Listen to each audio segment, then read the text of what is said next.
Ok, buenas tardes. El tema de hoy ya pertenece a la siguiente unidad, hablando de todas las patologías que tienen que ver con el ovario. Entonces, el primer tema que veremos van a ser quistes de ovario. Recuerden que las patologías, o al menos en el temario, involucran los tumores benignos y los tumores malignos. Dentro de los tumores benignos, podemos encontrar los quistes de ovario. Entonces,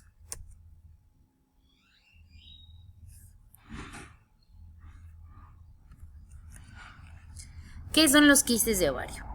Los quistes van a ser masas tumorales que se encuentren en hemiabdomen.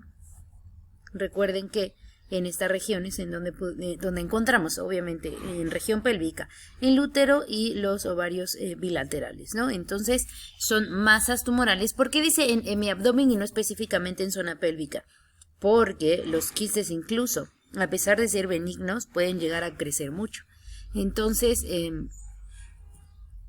no puede especificar una zona, sino que generaliza en mi abdomen, que causan frecuentemente consultas ginecológicas. Dentro de estas, los quistes de ovario son los más frecuentemente diagnosticados.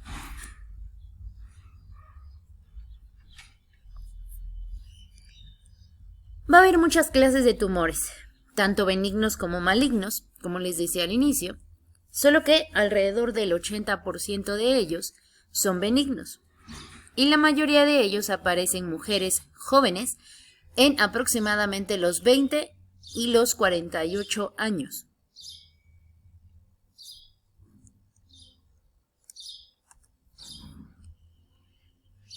Existe una alta incidencia de tumores de ovario en la etapa de climaterio, comprendida entre los 35 y los 65 años de edad.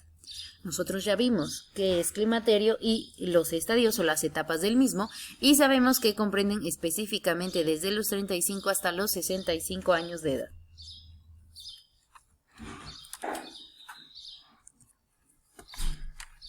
El ovario es un órgano de caracteres polimorfos, los cuales se encuentran altamente relacionados. Existen factores como genéticos, endogenéticos, estructurales, funcionales, que experimentan una interacción de la que se puede emanar una enorme capacidad tumoral. Quiere decir que cualquiera de estas alteraciones, en cualquiera de estas tres que les acabamos de mencionar, tanto su anatomía como su genética como su función, puede generar o tienen la capacidad de generar un tumor. ¿Ok? Ya sea benigna o maligna.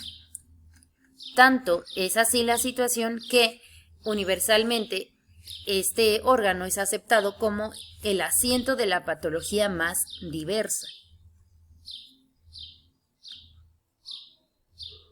Quiere decir que aquí podemos encontrar muchos tipos de patologías.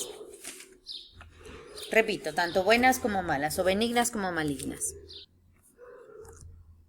Los tumores benignos del ovario no constituyen un grupo bien definido. ¿Por qué? Porque si bien muchos de ellos son claramente benignos, otros pueden llegar a evolucionar con malignidad. Quiere decir que en un inicio pudieran encontrarse o entran en la clasificación de tumores benignos, pero con el paso de su evolución y el tiempo pueden llegar a ser tumores malignos. Alrededor del 75 y el 85% de los tumores de ovario son en un principio benignos. Tenemos, por ejemplo, el cistadenoma seroso de ovario, que es aquel tumor que es más frecuente proveniente del epitelio celómico superficial. En esta imagen, si ustedes se dan cuenta, epitelio, acuérdense que epi es aquello que rodea, ¿ok? Entonces, todo este tejido que ven ustedes acá, en esta imagen, toda esta línea es el epitelio celómico. Por lo tanto, el cistadenoma seroso de ovario pertenece o proviene de este tejido epitelial celómico, superficial. Hay muchos tumores pequeños macroscópicamente y tumores masivos que ocupan toda la pelvis e incluso la cavidad abdominal. Es lo que les decía en un inicio. No podemos decir específicamente se va a encontrar en tal porque tienden a crecer y unos pueden ser demasiado grandes. ¿Okay? Este tipo de tumor está tapizado por una cubierta azulada, relativamente fina, con un contenido de líquido seroso claro. Por eso es cistoadenoma seroso, ¿okay? Por el líquido que rodea al quiste.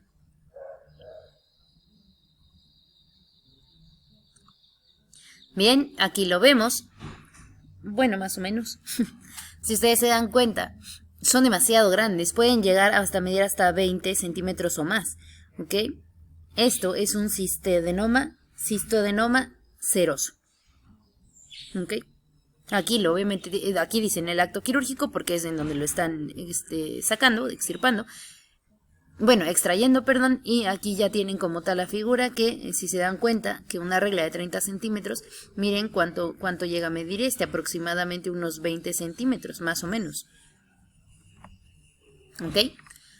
Por lo general, cuando se detecta, su tamaño va a ser grande. ¿Por qué? Porque suele ser asintomático. Por lo tanto, cuando ya lo encontramos en imagenología, puede ayudar a plantear el diagnóstico. Esto es el quiste. Vemos aquí entonces el cistoadenoma. ¿Ok? ¿Por qué lo sabemos? Porque se muestra, ya lo hemos platicado mucho, se muestra precisamente bien delimitado. En este caso sería el epitelio, y se encuentra bien delimitado. Y ustedes aquí pueden ver que se ve negro. Eso es lo que identifica el quiste, por ejemplo, de un tumor. Eso ya lo hemos platicado.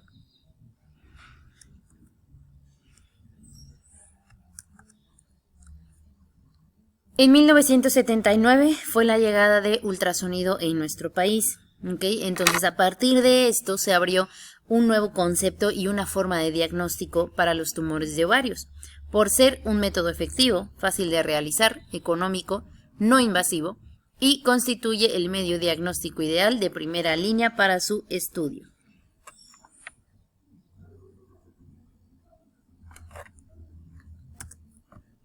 El diagnóstico precoz es casi imposible.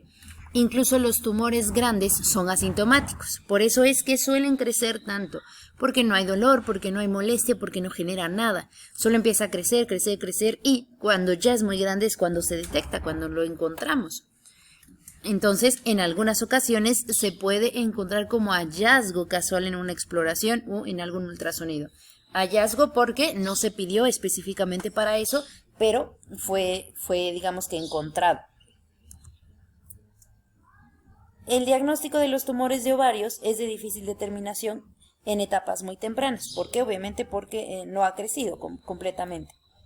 Gran número de ellos, como los decíamos, son asintomáticos y se descubren en una exploración ecográfica, en un ultrasonido.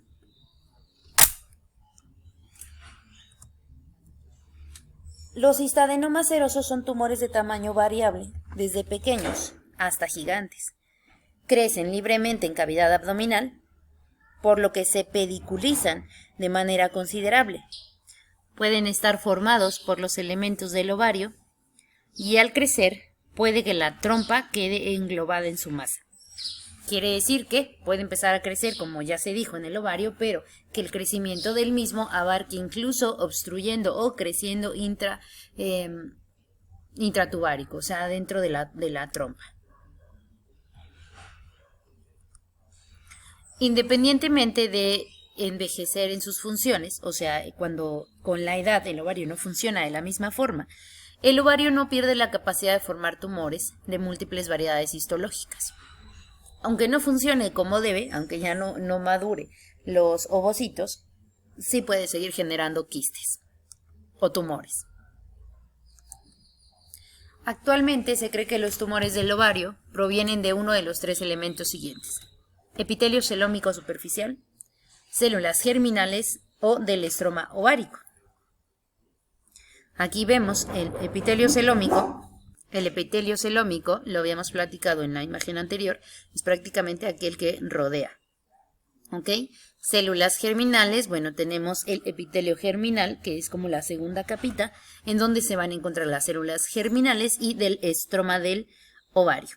El estroma ovárico es prácticamente todo esto que rodea. ¿Ok? Entonces, tanto de la más superficial llamado epitelio celómico como el secundario llamado epitelio germinal o estroma ovárico de ahí pueden nacer o pueden existir los tumores.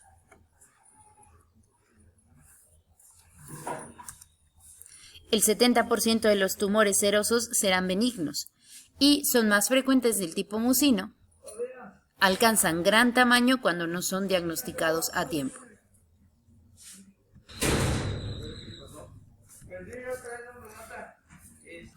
Ok, es un quiste unilocular o multilocular, de paredes delgadas y de contenido acuoso. Superficie lisa, en raras ocasiones con excrescencias papilares.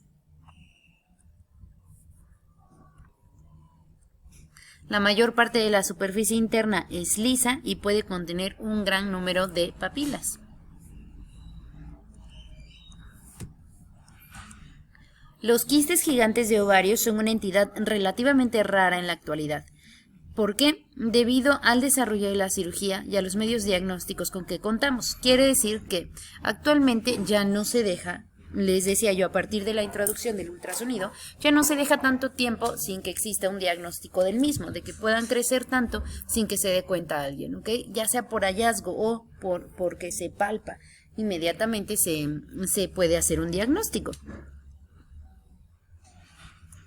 En la década de los 78 y 80 solo se informaron en la literatura mundial 20 casos de quistes. Sin embargo, en países en donde la medicina aún no llega, digamos que a todos los lugares, y no se hacen estos diagnósticos a tiempo, entonces los quistes pueden tener un tamaño variado, desde 5 hasta 20 centímetros de diámetro, con una pared fina y un contenido seroso, pero en esta ocasión espeso.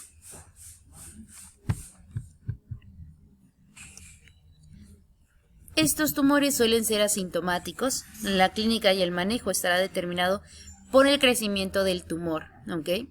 Que nos va a llevar a una masa abdominal palpable. También puede existir dolor abdominal o síntomas derivados de la obstrucción e irritación del aparato urinario o del recto. ¿Por qué? Recuerden que eso ya lo vimos en anatomía.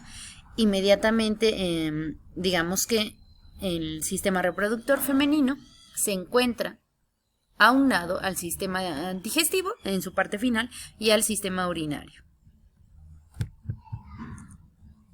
El diagnóstico en realidad no es difícil, prácticamente cuando alcanzan un gran tamaño se puede ayudar con el ultrasonido. Y bueno, eso es el tema de hoy. La verdad es que estuvo muy sencillo porque pues es un quiste, ¿ok? Entonces, como puntos importantes, en este caso se habló de cistadenoma y recuerden que viene del tejido epitelial. Celómico, en donde incluso puede llegar desde a medir, dependiendo de su evolución, hasta 20 centímetros. La forma de diagnóstico sería por ultrasonido, palpación. Los síntomas, que el 90% de ellos se presenta asintomático, en caso de que ya sea un crecimiento importante, entonces va a tener síntomas como dolor abdominal y síntomas referentes al sistema urinario o sistema digestivo. Su tratamiento pues tiene que ser quirúrgico y va a constar en una cirugía que permita la extracción del quiste.